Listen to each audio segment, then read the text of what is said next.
Дорогой наш герой, защитник, солдат, вот ты уже служишь в рядах вооруженных сил Республики Казахстан, которую должен пройти каждый мужчина. И думаю, что именно в армии человек начинает понимать своих родителей, свой город и свою страну.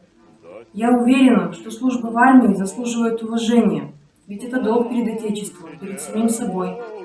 Считаю, что каждому нужно через это пройти, чтобы стать настоящим мужчиной. Ведь солдаты нашей армии самые сильные, ловкие и смелые. Именно вы бережете покой дорогих, близких вам людей. За это мы вас уважаем и гордимся вами.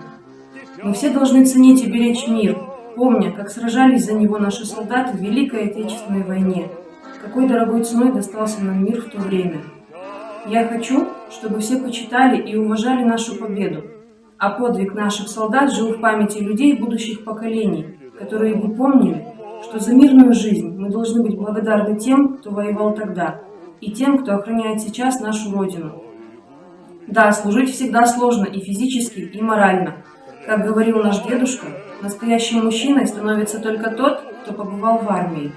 Когда-то он сам служил, часто вспоминал про то время и всегда радовался, когда получали знакомые или родственники повестку.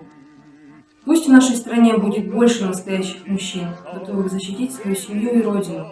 Желаем тебе и твоим друзьям отличной службы, крепкого здоровья. Огромное спасибо за мирное небо над головой. Челлендж «Әскердегі сарбазға хат» передаем библиотеке филиалу Дорожный.